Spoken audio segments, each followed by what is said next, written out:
So welcome to our this week Rutgers ECE Colloquium. So today we are very honored to have the Professor Yu Cao from the Arizona State University to give us a talk. And Professor Cao received his bachelor degree from the Peking University and the master and the PhD degree from the UC Berkeley.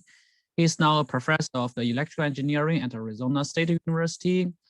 And Professor Cao is the world-leading expert in the nanoelectronics, the CAD, the neural-inspired computing, and on-chip hardware learning, and so on.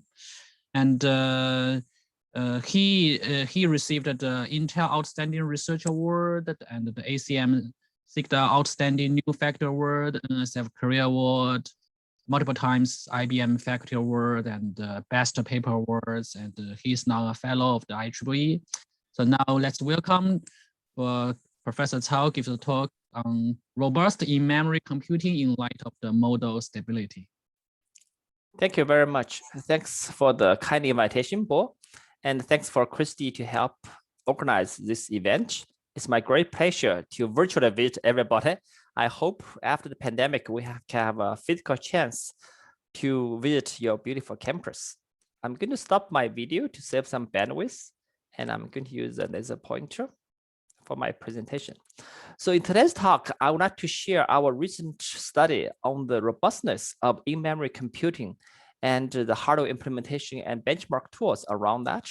And one of the focus will be the model stability that helps to improve the robustness and accuracy when we map the deep learning algorithms to the on-chip computing platform. So we all know that the AI is expanding really fast from one application to another application, from the computer vision that enables autonomous driving and other tasks, to the famous, AlphaGo to beat the best human by a lot in the Go game. And also AI can even generate a painting like this. And from that, it can further derive a poem or even a music from that. So AI definitely becomes not only just an engineering tool, but also becomes more and more artistic of that. All those success is driven by drives larger and larger AI models and more complicated model structures around that. And this is a curve for recent development of the AI models for the training stage. The gray one here is for our model, 2x every 2 years per generation. But if you look at the model size and the involved computation power we need to train those more complicated models, it goes much faster, from 15x or even to 750x per 2 years for those transformer models. Indeed, the most recent transformer models to generate the text like GPT-3 will have more than hundreds of billions of parameters inside, and it poses a great challenging to the computation power and hardware design itself. And our design not only driven by the model itself, but also with other design techniques and architecture optimization. For example, TPU and also the Tesla chip, they dramatically shift the computer architecture and the partition between the on-chip cache and the processing cores in a different way. And we can achieve about 3x in every generation to improve the computation power of the hardware, the processing part of it. And in addition, we can have larger and larger data centers to connect multiple processors together to meet the demand of AI model training. But the real problem here from the hardware side is the memory access issue. And if you look at these two, we are able to improve the processing power per processor by like 3x per 2 years. However, the bandwidth to access the memory and to fetch the necessary data to finish the computing, it only goes up about 1.4x per generation, including all those like the DDR access to the DRAM access and HBM, all those high-speed links to connect chips together, like a PCIe and NVLink together. So as this trend goes, the gap is causing the problem to communicate the data between the processing elements and the main memory, limited by the interconnect bandwidth. And this is so-called the von Neumann bottleneck in our VSI domain of it. And if the trend continues here, we may not be able to train the AI model in time to catch the evolution of the AI. And that's why in recent years, there's a new design research trend towards so-called in-memory computing, Or in other words, how can we revolutionize the architecture of our computer to bring the computing elements and also the memory closer to each other? One part of evolution here is to, in the GPU and CPU domain, like the TPU did here, to do the near memory processing, to put larger size of on-chip cache as a buffer between the main memory off-chip and the on-chip processing elements, or doing more design changes such that the communication between the memory and the computing can be faster and closer, or toward the most recent research on the in-memory processing of that. In this case, we are trying to find the hardware architecture that memory and computing can be merged together into one unit without dramatic shift and communication across them. And finally, we may think of the neuromorphic dynamic systems, because if you look at our brain as a natural computing model in the nature, it does have all this computing and memory not separated, but integrated, fully integrated into the synapse and the neural architecture of that. And if we are able to find the right type of devices to achieve both the computing and interconnection altogether, we may be able to design our hardware closer to the brain work in our nature, right? So around that, the in-memory computing is one of the most active research topic. And the right side, I connect sort of all those dying photos published in recent VSI design conferences. And you can see that over years, the number of those hardware examples to achieve in-memory computing is getting more and more, and efficiency and the TOPS per watt also is getting better and better for energy efficiency and for better volume of the computing, leverage the in-memory computing architecture of that. So that's a topic I'm going to give you guys more discussions on that. And what happens in the in-memory computing is that it's in-memory computing, you integrate the analog mapping of some mathematical operation and the hardware architecture altogether. So one of the popular examples here is in the middle, the so-called crossbar. In this case, it emulates the memory architecture with a sort of a regular array of that. And you can have a word line control here. You can have a bit line to read and write the data. But what differentiates this one from a regular memory array is that at each cross point or each cell, it can have some, for example, non-volatile memory devices or special designed CMOS memory devices over there. And by applying the voltage from one direction of this array, you can connect the current from the other array. And this analog mapping between the current and the voltage relationship in this array represents a mapping of the matrix vector multiplication in this case. And that's one of the most important computing step and repeated many times in the deep learning operation of that. So this is an analog computing problem, but embedded into the digital array. And by using such a crossbar, it offers a fully connected structure to achieve parallel computing. And it also dramatically improves the storage density of all those model weights inside it in this in-memory computing architecture of that. So ideally, when we use this architecture, we hope we can put all the model weights from the deep learning model into the on-chip structure just one time without moving them in and out of the chip multiple times through the DDR and other IO access of that. And that is one of the key points to reduce or mitigate the volume and bottleneck problem as we discussed before. So indeed, this is architecture people research a lot on it. And there are many choices of the devices to be designed for such a crossbar architecture, from the SRAM based to DRAM based to the resistor memory based or the RM based or phase change memory and other types of memory we need. So this is one we can look into more details of that. And the left side shows how this architecture naturally matches for example, a fully connected layer in the deep learning network. And the right side shows some measurement device characteristics with the RM to show that indeed we can use the resistance value here to represent the change of the weights and also multi-levels of that, depending on which conductance or resistance value you program them before in this array. And then later on, you don't have to change anymore. Just do this weight to compute it. While I present all the advantages of this one, but I also would like to remind everybody that there's still many challenges involved into this one, right?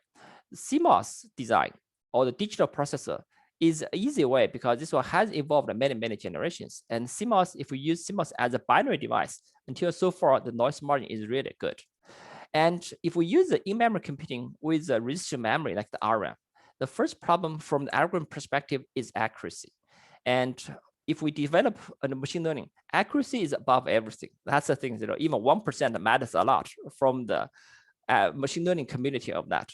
But unfortunately, when we map the well-trained model from the software environment, a high precision environment, into the on-chip environment with a realistic device, now we're going to suffer many realistic issues for the RAM device, such as a limited on and off ratio. You cannot represent the data into like a floating point 32 bit of that.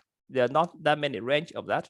Or if you want to do that, but there's a process variation involved. Each level may not be a well-defined value, and it could have lots of variations around that. And even for CMOS, we know that if variation is expanding, is increasing, we could lose the accuracy and lose the control of the design target. Same thing here. With the variation embedded into the RAM devices, when we map the algorithm to it, we're going to see a clear accuracy loss, like the right plot shows here. Even for a simple MNIST data set with a NeurNet 5 model, and with increasing of the right variation involved into the RAM devices, the accuracy keeps dropping down. And depending on how many levels you partition it. And if the model gets more and more complicated, moving from MNIST to the CFAR10 as a data set, the accuracy drop will be even more severe. And if you see such amount of accuracy drop, and the machine learning people will not use RAM, no matter how efficient from the hardware side of it, because they cannot meet the algorithm requirements of the accuracy of it. And from the architecture part of that, even though in-memory computing solve the problem of the off-chip memory access, and ideally we just move the weight at one time into this one, and then later on when we do the inference or classification task with many frames of images and other continuous stream of the data tasks over there, we don't have to move the weight again. But if we want to use the in-memory computing architecture to deal with larger and larger models, then the on-chip interconnection could be a problem, not the off-chip. And this is the result. We run some simulation and using the multi-tiles to run the models for CFAR10 and other examples here.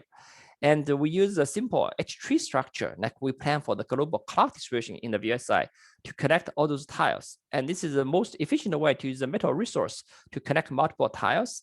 And this one achieves point-to-point communication across the entire chip. But such a simple and useful one we used for the clock distribution will face the challenges of the latency and the power consumption of on-chip.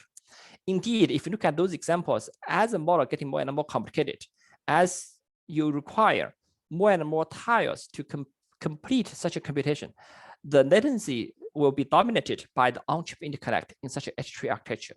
More than 50% of the latency through the one round of the inference will be consumed by the on-chip interconnect, not by the IMC computing or other periphery circuits.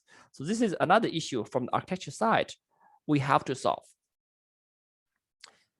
Last but not least is the elephant in the room, which is a periphery circuit issue here, right?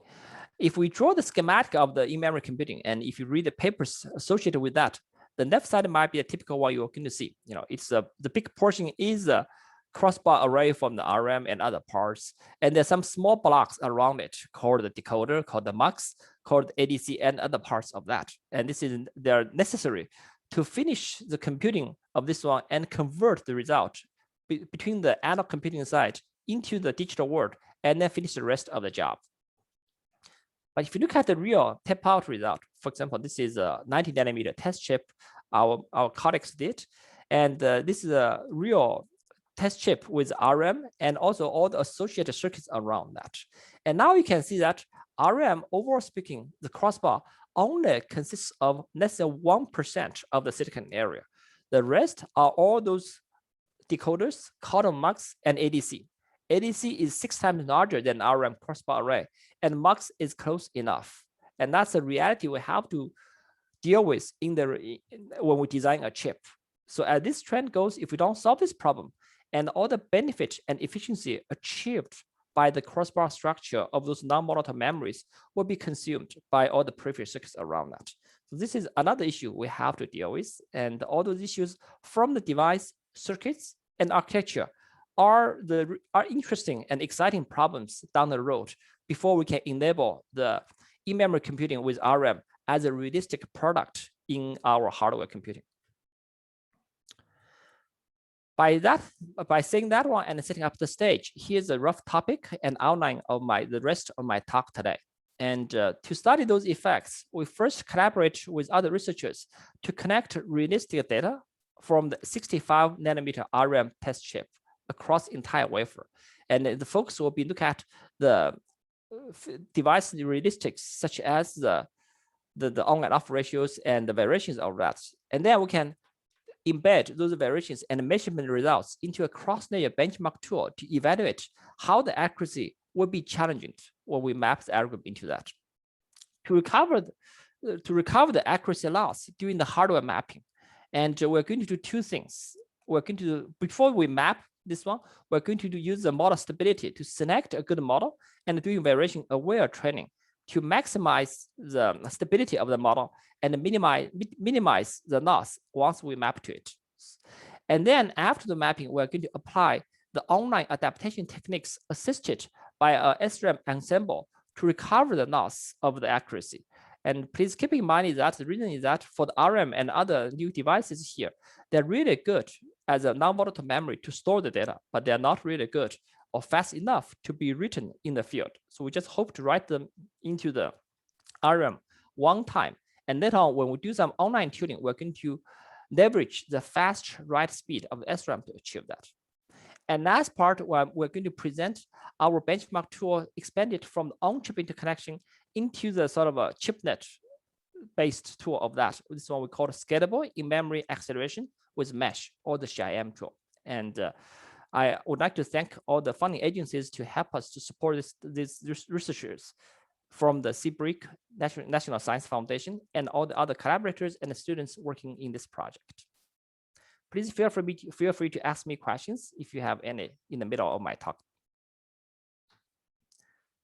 So in collaboration with Professor Nate Kelly in SUNY Party, and they fabricate the whole multiple wafers of the 65 nanometer CMOS RM structures with the 1T1R structure and the crossbar to measure it.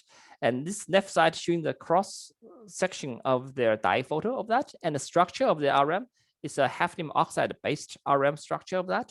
And right side showing that the top one shows using the multiple voltage pulses, they are able to tune each RM cell into the low resistance state called LRS or the high resistance state or the HRS. And then based on the value they connect, they are able to also partition this one into multiple digital levels to represent the multiple bit data inside the RM itself. And in addition, across the entire wafer, we connect the statistics around that. And left side is showing the cross wafer variation of the LRS value, and right side shows the cross wafer variation, the variation map of the HRS value of that. And we should also note that for the high resistance states, which is so-called off state of that, it has much higher level of variation than the LRS state of that.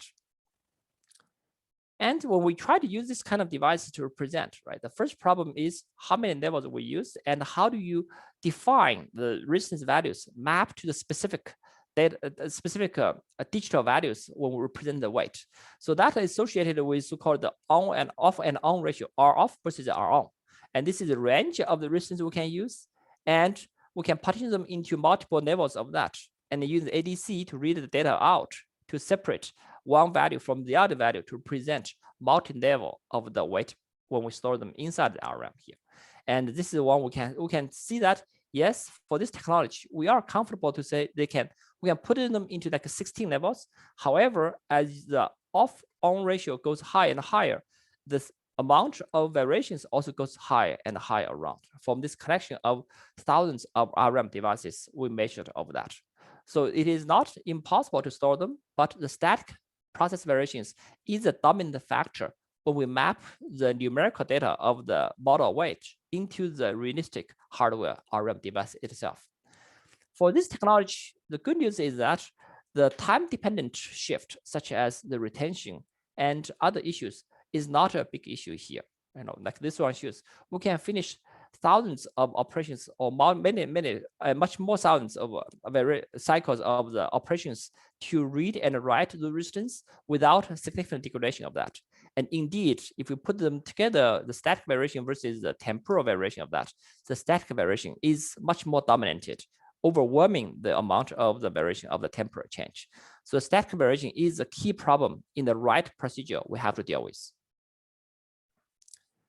For the previous circuits, we connect multiple silicon data published in other ones, and we use the so-called flash ADCs, although some other people are using the SAR structure of that. But a flash ADC is really simple to use and really linearly scalable in terms of the design units and area cost with the number of bits we want to achieve.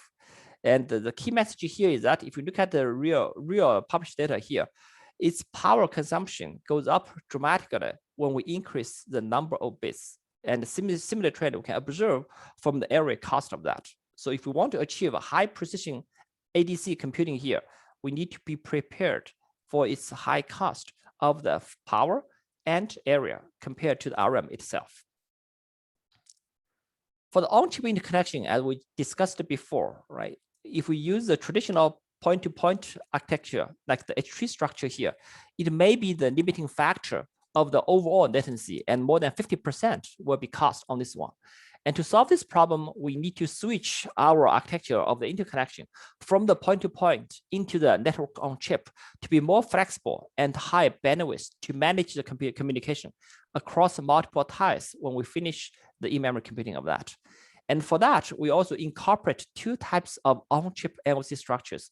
One is the NOC tree. So basically for the metal connection part, we still keep the H3 structure here, but now we add the router design across each point to help the communication and improve the bandwidth of that. And furthermore, we can integrate a full NOC mesh on top of that. And this will further expand the bandwidth to meet larger and larger volume of the computation across the IMC entire chip around that.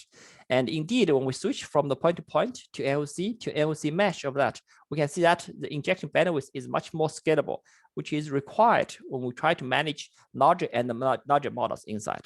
And we also develop our own analytical models into it to model the performance of the latency and power consumption of the NOC in the discrete time step. By integrating all these results together from the device, which is measurement data, and from the circuits, including all these peripheral circuits, the digital modules, and also the ADC as the interface between the analog and digital domain here. And we are able to develop a benchmark tool that cross all those four important components: the device, circuits, architecture, like how many tiles we have, what's the crossbar size of that, and also the algorithm. So you can take any algorithms as input and partition them and map them into the hardware. And here we assume we can put all the modeling weights on the chip here. And then we can look into the accuracy issues depending on how many finite levels or fixed point on the device side we need. What's the ADC precision here? What's the crossbar size? And also what's the NOC structure we are going to use, the bandwidth and other issues with it. Then we can estimate what's the final accuracy we have when we map this one over there, and what's the edge, latency, and other issues. The key point in my talk will focus on the accuracy, while we also will address the edge and latency issues. Some interesting things is the first thing is that, given the specific technology of the RM, because of limited on and off, right? It's not that it actually restricts how many levels we're going to use.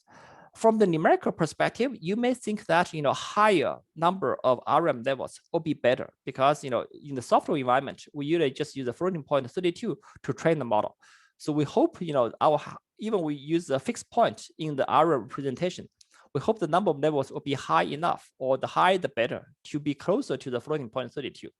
However, we should also keep in mind is that if we fix the bound, the lower bound and upper bound of the on and off, and then when we partition this one into more and more levels, then each level, the more levels we partition them, then the larger amount of variation percentage-wise per level we're going to suffer from that. And because of that issue, actually for this device, the more levels we're going to use, the more accurate degradation we're going to suffer from that. A lower level or a lower precision, it actually helps us to be more immune to the process variations inside the RM devices itself. From the same benchmark study, we can also see that now it's not the router or the ADC part, but the ADC, but not the router and the NOC part, but the ADC becomes the dominant component of the IMC energy consumption, and especially when you use higher precision. If we try to use a higher level of the RM here, and then you have to have a high precision of ADC to match that and to give you sufficient one where you accumulate all the high precision data together from the in-memory computing part. But as precision of the ADC goes up, for example, from 5-bit to 8-bit, then more than 90% actually of the energy will be consumed by ADC. This is just a fact of the analog design we have to deal with, even though we just choose a simple flash ADC structure. This is fundamental to the ADC itself. And for this purpose, and for this kind of energy reason, we may not prefer a high precision ADC, but a lower 5-bit ADC here. So overall speaking, if we put these two maps together, our initial estimation is that, well, a lower precision of ADC and a lower level of the RM will be helpful to be more realistic and also be more robust under the variation condition of that. We can also summarize these results into the so-called roof line model. Basically, we plot out the different limiting factors when we scan through the RM levels and how they limit the accuracy. When we have higher and higher levels of RM levels here, and the accuracy of the algorithm is limited by the RM variation itself. If you have larger and larger variations inside, and the more levels you partition here, and the more severe the degradation will be. And on the other side, even if we use low precision of the RM here, and depending on the ADC itself, the ADC will be the limiting factor here. So this is a roof line we have here. At low levels of RM, it is the accuracy itself of the algorithm itself and the ADC that limits that. When the RM level goes up, it becomes a variation limited around that. And the fundamental solution here will be we need to develop more low precision algorithms such as the binary net, ternary net. Those are the active topics in the machine learning models that not only helps us to improve the efficiency when we run the models for both training and inference, but also from the accuracy perspective, will help us to improve and minimize accuracy loss from the realistic circuit design perspective. So we do need low precision algorithms here.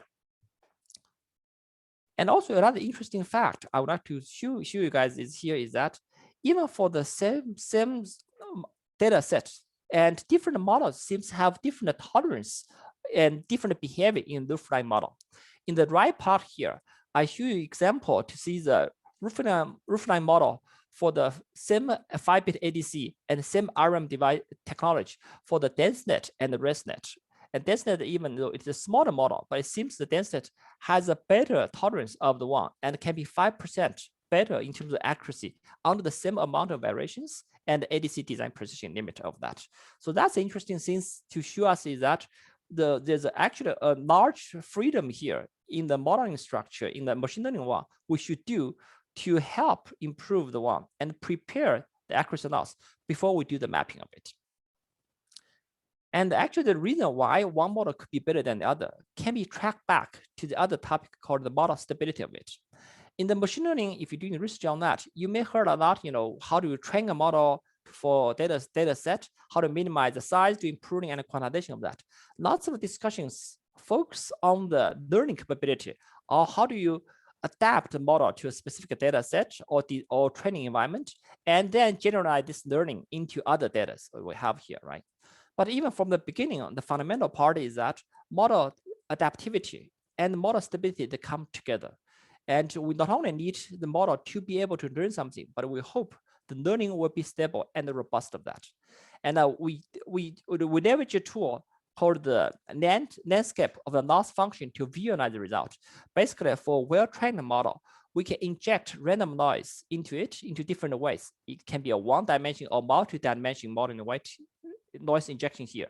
In this example, we show you a 2D noise injection into that. So the X and the Y is different 2 dimensions, independent dimensions of the noise injection. And the height of that one shows the value of the landscape of a loss function. If it's a well-trained model, then it should look like more like a valley involved or like a ball involved. and it's achieved the local minimum at the end of training, and which is initial point without any noise. With the injection of the noise involved, and this loss function value will go up and up, eventually go out of this value and show some instability around that, right? So this is a visualization procedure of that. But if you put this ResNet and DenseNet together side by side, we can see that the landscape here for the DenseNet is much shallower and smoother than the ResNet. And that explains why DenseNet, if we inject the noise or the process variations from the RM side, the loss of the accuracy is less severe than the ResNet. ResNet is less stable and more rough from the model stability perspective, as you can see from these two landscapes. And that also explains why ResNet will lose the accuracy faster when we add the process variation of the RM to this model involved.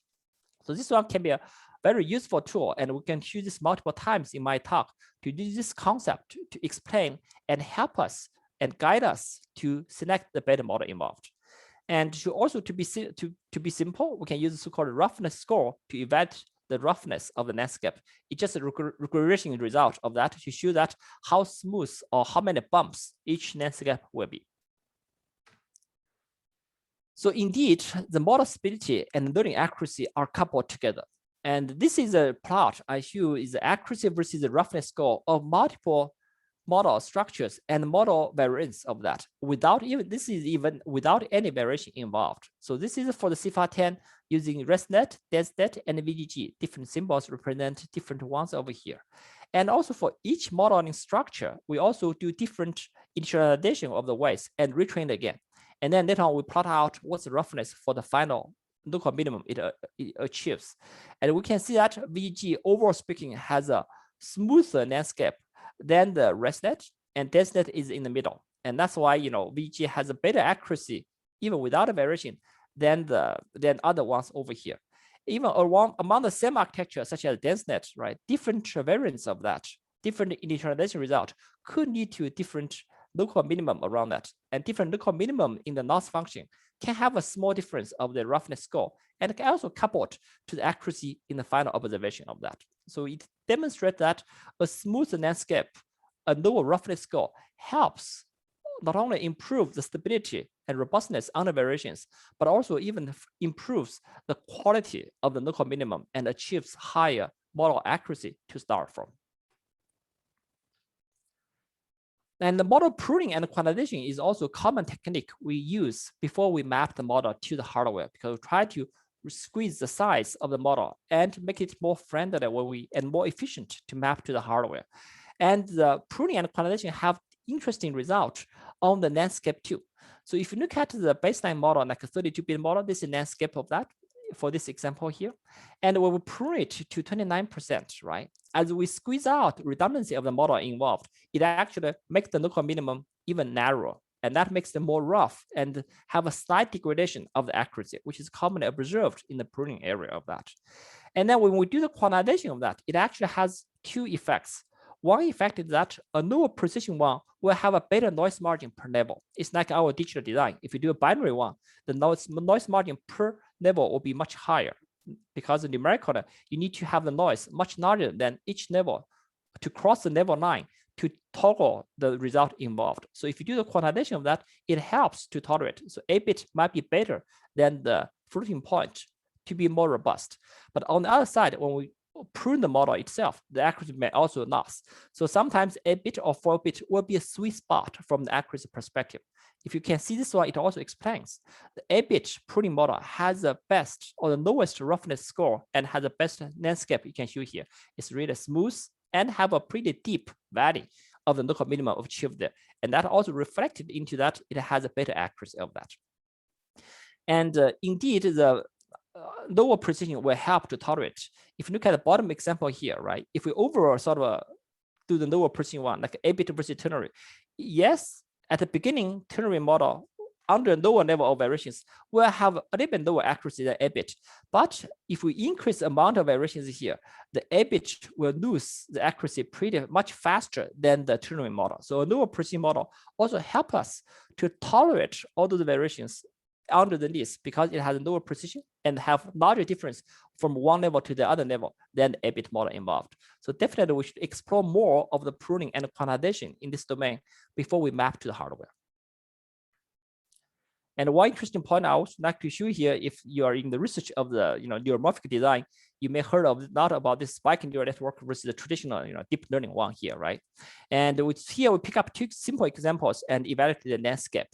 And we pick up a spiking neural network published several years ago for the MNIST. It's unsupervised with maybe 2 layers of each layer has 400 neurons involved.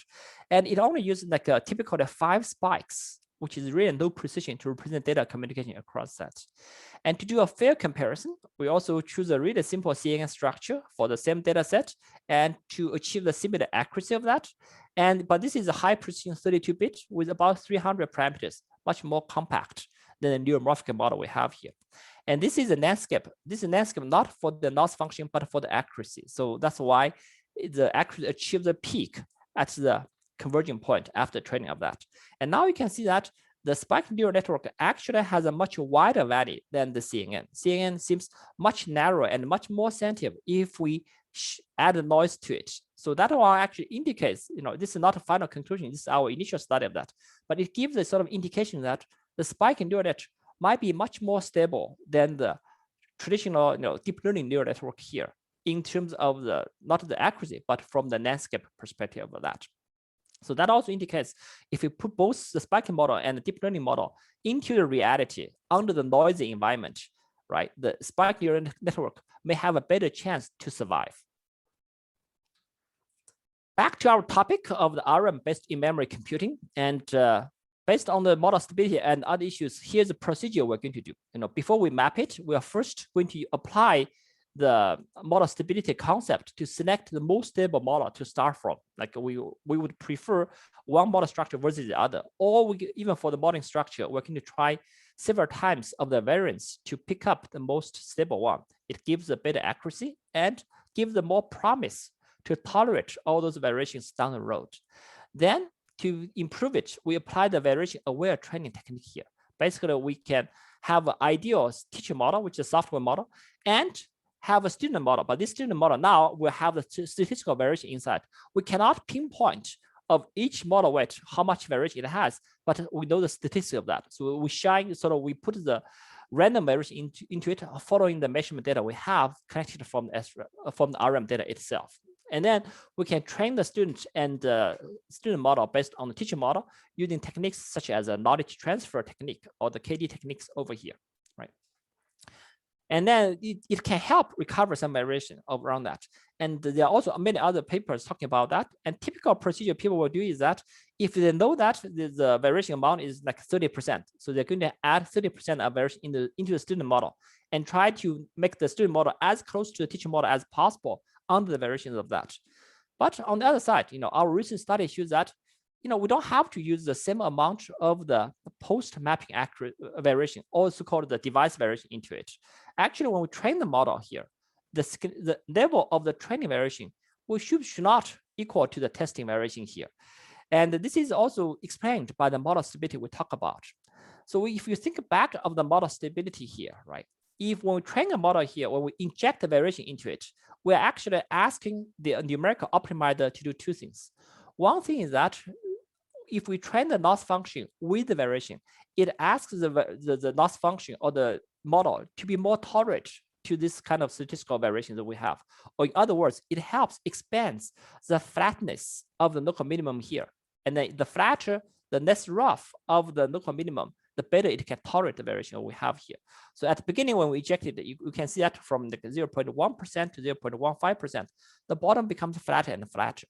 But on the other side, when we inject the variation to the training procedure, it also toggles the overall landscape. So the overall landscape will become rougher and rougher. So now these two effects will compete with each other. If we inject some amount of noise into the training, it helps expand the bottom line. But overall, it also makes the entire landscape more and more rough. So there's an optimal point of the level of the training variation to be injected, like this example shows here. If at the beginning, when we shift from 1% or 10% to 15%, it becomes better and achieves a better accuracy here. But with keep increasing the amount of variations involved, then the overall landscape loses its stability, and then it becomes less and less accurate around that. And indeed, if we check that one, it means that if we train the model and map it, there's an optimal point of the amount of training variation, which is the intrinsic property of the model itself. It is not associated with how much variation you're going to have after testing in some sense. So it's around around 10% to 20%. And if we choose the right amount of the training variation involved, then you can achieve the best accuracy post mapping. If you do it right, depending on the amount of the device variation you're going to have, it may improve the accuracy by 19% or even much more than 10% in this case over here. So it's demonstrated that with the awareness of the model stability, it can actually help us to be better select the right model and train the right model before we do the mapping to the hardware. But nevertheless, we still have to recover some accuracy, because even with those techniques here, right, it can help maximize and mitigate the suffering of the accuracy loss. But afterwards, we still suffer from some, because we cannot have exact knowledge device to device. And so when we map it to the hardware, we are still going to see some accuracy loss, which is undesirable from the accuracy, from the algorithm perspective, that we have to recover it.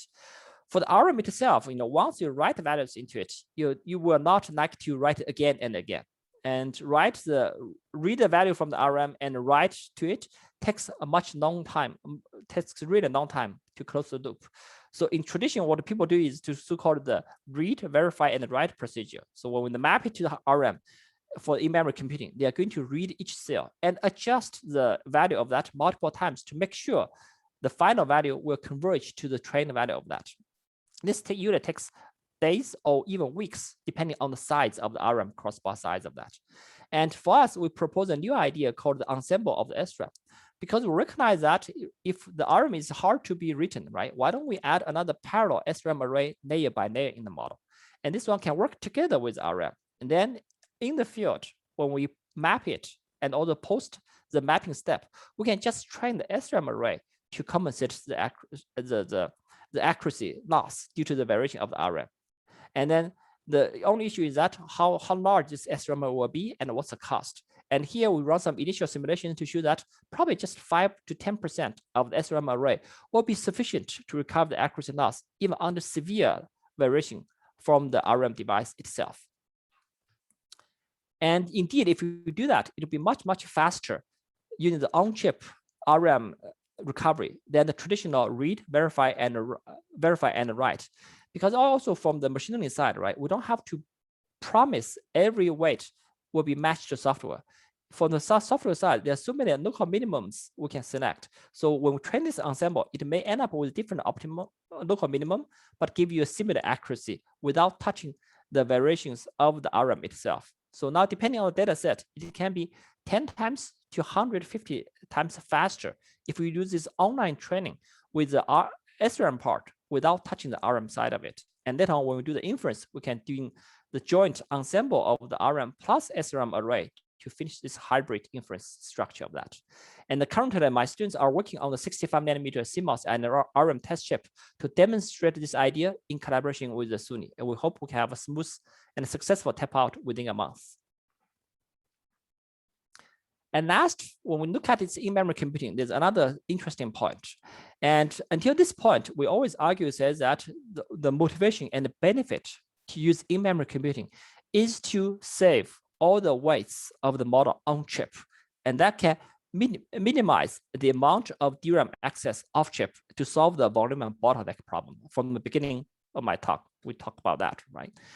But the other issue is that we are also aware that the model size will become bigger and bigger and bigger. So from our previous tool, we can also generate the area estimation, how many tiles we need, and for this in-memory computing. And then we quickly notice that even for some mid-size of the tools of the models, such as ResNet, such as VGG, right? The size of such a in-memory computing becomes too large to be implemented. And for the VGG model, usually we need about 10 centimeter by 10 centimeter if we fully do the all in-memory computing and put all the weights into a single chip. And a larger chip will have many undesirable effects. It will going to dramatically reduce the fabrication yield of that and have lots of defect rates into it. And also the fabrication cost always go up exponentially with it. And in addition, the NOC cost will also go exponentially with a larger and larger chip involved. So a much better and much more affordable technique, and also inspired by all the manufacturing people, is so-called a chiplet. Basically, we don't do a big chip. We actually do a set of smaller chips. Each one is called a chiplet. Then we use the advanced packaging technique to packaging all the chiplets together onto same substrate, or sometimes called the substrate or the imposer added in the substrate to communicate across them. And the distance between each chiplet can be millimeter range of that, so really tiny. Then the communication across that one will be used something called network on package, or called NOP. So this is a new trend when we do that one. And by doing this one, it also can solve the problem of heterogeneous integration. So we can put the DRAM and other types of design even much closer to the chiplet itself rather than off chip, right? So this is between the on chip and off chip. This is on the package solution of that. And we just complete the revolution and evolve our simulation tool to support the simulation with a chiplet structure of that. We call this one SHIAM, or scalable in-memory acceleration with mesh. And this one we do a hierarchical chiplet structure for the interconnection. Between the chiplet, we use NOP structure, and within each chiplet, we use NOC, as we discussed about, to connect all the tiles. Within each tile, to connect a small amount of processing elements, we use a still H3 because they're close enough to each other and does not need the expensive NOC solution over that. And within each processing element, we're going to have multiple crossbars to implement the in-memory computing of it. And on top will be other like DRAM access and other ones we can support. So we just complete this one. And if you have more interest, part of the tool has been released in GitHub for the open source. And we just, after the paper, after the review process of our submission, we're more than happy to collaborate with you and share the tool with you for your more comments of it.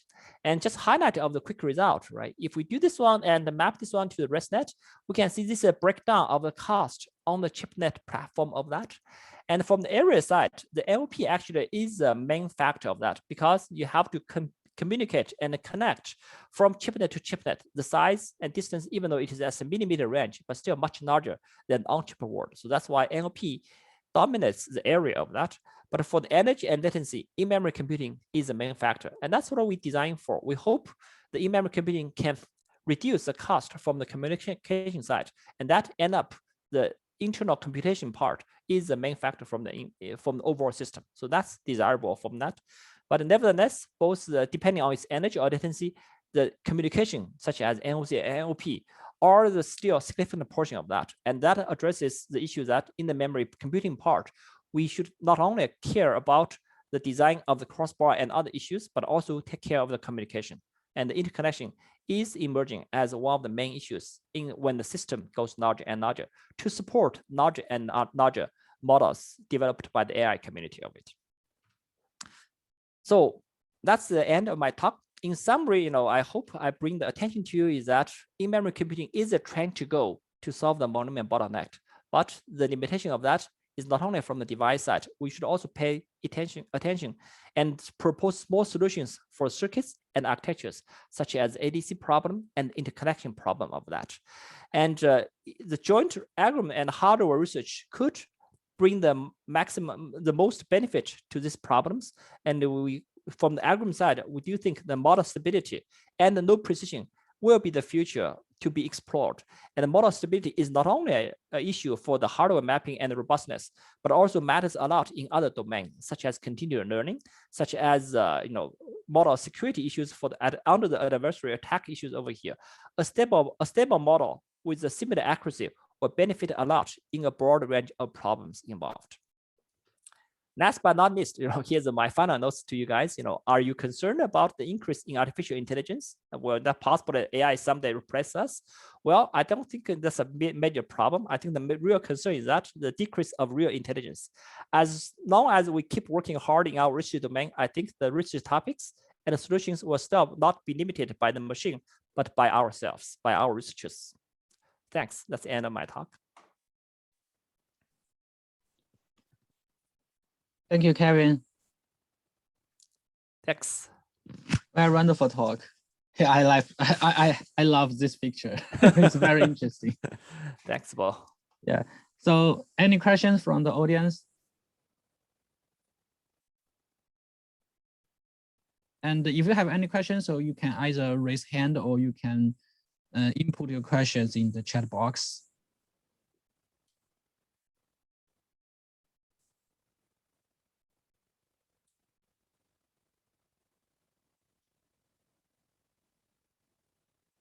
So maybe someone is inputting their questions. So actually, so I have two questions for the side.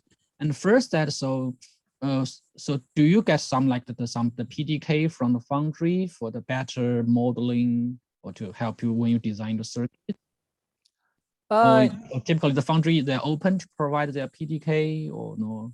In this case, for our tape out, this is this is SUNY Polytech 65 nanometer. This is actually, it's an interesting history that their production is close to the commercial one, but it's not a commercial foundry.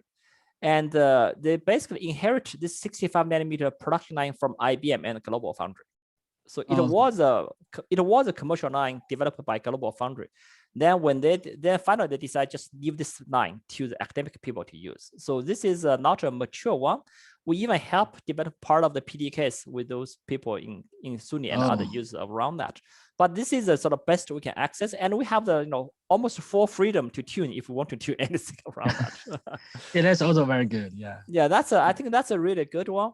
And the commercial one, for example, my colleague Jason and Shimon, they access the Winbound 90 nanometer for the tape out, right? But it's not stable. There's no guarantee of that because there's no foundry offer the sort of a stable Moses service for RM yet. Right? Yeah. You are right. You cannot ask them, say, hey, can you tune this one to be a 16 level, or can you do this and do that? But this one, you cannot ask TSMC to do that, right? But this one you can. They are the boss. And this one, the CMOS yield is pretty stable. Yeah. And I have another question. Your work on the chiplet-based the scalability solution is very interesting. So maybe this question is a bit silly. So for between the different chiplets, so do we still need the ADC and the DAC to convert the signals? No, but this is a really good question, actually. So if you look at this structure here, right, at this point, we only have sort of one example. People publish the silicon result. This is called a symbol, right, from the NVIDIA one. And they have that. And there's also, there are a couple of their other results on the chipnet. They publish how they do the transceiver and the receiver. It's not ADC, but you do need a special design of the transceiver and receiver, similar as you do the on-chip communication part and also the high-speed I/O part to do that. It's not a high speed as like a DDR or the PCIe. It's not that expensive, but you need a special design of the transceiver and the receiver. So that's another things, we are doing the research right now to think what's the best way to do things in the transceiver and receiver. It's a sort of analog circuit with a digital flavor into it. Bo, I can share our submission of this paper to you. There's some sort of more data involved into it. We'll connect lots of data to that. Yeah, thank you very much. I'll just email you, and I hope you can just keep within your group. It's still under review. Okay, no problem. Yeah, because I think that the ADC DAC part is always a kind of the bottleneck for the in-memory computing, especially when we consider about the scalability. So if there's some solutions that can address that, will be very interesting. I know my straightforward answer is that I don't think there's a good solution from the circuit design side. I do think it's our sort of a joint effort from the algorithm side. I think binary net or ternary net, it must go like that direction. So if you do binary net or the ternary net, right, reduce the precision of the algorithm and rely on the algorithm to recover the accuracy in the binary net fashion, then the ADC requirement will be reduced and be affordable for in-memory computing. Otherwise, if you have to require 4-bit or 8-bit, that's almost impossible for ADC to do. And in that case, ADC will still be kind of dominated. It's too expensive. It's just too expensive. And ADC is it has been a classical topic for the analog domain. It's not like a new topic, right? So if it's all topic, it's hard to imagine a new solution. Okay, but for the binary or the ternary net, so in many cases, so the accuracy still cannot be retained at very high levels compared to like the 8-bit, because for 8 bits right now in digital side, so 8-bit is kind of very stable. So then, right. So we must pursue the 1-bit or 2-bit from the perspective of hardware, or is there any other alternative way? From the hardware side, would you prefer that? And another way, we are also doing the active research. That's one of the tap hardware doing things is this, right? For example, another idea is that, hey, if I do the sort of a binary one over here for the RM, yes, as you said, even people are keep improving the accuracy of that, but still there's a gap between the binary net versus 8-bit model, which 8-bit model can achieve the baseline in most cases. So the idea is that if we can add a higher precision of SRAM in parallel to the one, but this is just sparse SRAM, right? It's not a full SRAM. The ratio is not a 1:1, but much smaller, right? And then through the online training of SRAM, it may be able to recover the accuracy, but with the main model as a binary model. That's the idea we think right now. Okay, so from the perspective of the algorithm, so the low bit precision, this is type of the compression approach, and we have some other ones like the sparsity or the low rank. So whether they can help, because they explored the different the redundancy of the architecture. So here we know that in the scenario of the in-memory computing, so because we need to consider about the overhead incurred by the ADC, DAC, so the low bit is kind of the very necessary. But it's how very about necessary. Yeah. But how about, for example, if you use the sparse network, so whether we still use like the A bit, so whether it can be comparable from the perspective of in-memory computing hardware comparable to the low bit, but using a dense model. The dense or sparsity, actually, if we're talking about the RM itself, it does not really help of the ADC because the ADC does not recognize it's a sparse or the dense. If you say it's a bit, it's a bit. Then if you accumulate a number of 8-bit values together, then you can make much more high precision than that. And that takes time and takes area of the ADC. So that's how, that's what we think is that a possible solution is like this, right? We have a binary net of the RM itself to the left side, but then we have a small SRAM array at a high precision to recover. And from algorithm side, this says, how much we need of SRAM. If this one is small enough, then they may be able to compensate the actual loss from the RM side of it. And the good thing about SRAM is that you can run online training with it post silicon. Yeah, you're right. Yeah. So this is a hybrid idea we are exploring right now. Yeah. Thank you very much. Welcome. Paul. Hopefully, DAC has been shifted to December, right? For that time we can meet in person. Yeah. So, any questions?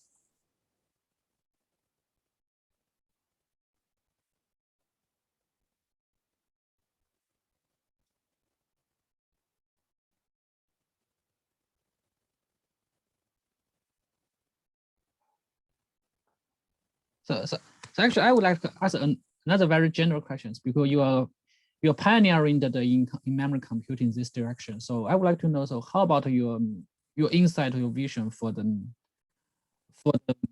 of the emerging challenges of the future of the in-memory computing, especially so for this topic, so we have the solutions, so that the candidates, the RM, the STT-RAM, and the in SRAM computing, in DRAM computing. So a lot of opinions and many papers represented different technology in area DAC, IC CAD. So how do you think about that as the current prosperity, and so who will be the winner? Or which 2 or 3 will be the winner? That's really tough to predict. If you look at the silicon design area, right? I think there are 2 trends we can roughly to say. The one thing is that from the in-memory computing, like the right side of the crossbar itself, as you said, there are many technologies they are competing, like the RM, phase change memory, DRAM, and if we look at this year's in-memory computing track at ICC, different like multiple papers, each one is from different cell technology over there. So it's really hard to predict which one will be the winner, but we do see that after many trials, people are shifting, at the beginning years, people are shifting from CMOS toward like a RM and different types of non-volatile memory technology, but now they're coming back to SRAM. In fact, right, they're coming back to silicon because still things so far silicon fabrication is the most stable. Even though the area cost might be higher, but it's from the stability side, it's better than other exhaustive ones. So we're going to see, I think the competing is still there. It's still a little bit earlier to predict which one can be the winner. Maybe with improvement of the RM and other technologies, but because even for RM or phase changing memory, there are many alternatives and many choices of the material that are optimized right now. So I think it's a sort of more like a technology optimization problem. Maybe it takes several more years to come to see which one can be the winner. And the good thing is that architecture side, the solutions are preparing right now. We are preparing the solutions for them. So let's see that. But the other trend will be clear. The second trend is that I do think, moving from a 1D monolithic solution toward 2.5D or even 3D solution will be the trend to come. For example, chiplet is coming as a solution and offered by the advanced packaging area, right? And even from that, there are other exciting research. For example, you can use the so-called backend of the device, which you can build multi-layers of the transistors. And you can achieve maybe using those devices not as fast, as high quality as on-chip ones, but they can serve. For example, you can use this one to design the ADC and transceiver receiver for your NOP structure. So you will not take your footprint from silicon, but become a 3D stack. So I do think that, nowadays we can see that scaling of the on-chip device has been slowing down or almost hit the end as TSMC announced their 1 nanometer technology, right? I think it's really hard to cross that line, but seems, we can shift lots of those advanced manufacturing technology toward the packaging side and make the chiplet much more affordable and much scalable solution toward, vertical direction and horizontal to better to support a larger solution of the hardware design. So I think that trend is clear. Yes. Yeah. And I think so such progress highly depends on the attitude from the foundry, just like you say that, for example, so how the foundries, their motivation to promote, to push this development is very important. It is. I remember, when we first time proposed the in-memory computing talk to TSMC, the first question is that what's the size of your chip? I said, well, a couple of centimeters. They said, well, don't worry about that. You need to think other solutions to solve it. So lots of things that will be limited, but also inspired by how practical and what kind of solution the foundry can offer to us. Yeah. But eventually, it's hardware. Yeah. Thank you. Thanks. And any questions from the students?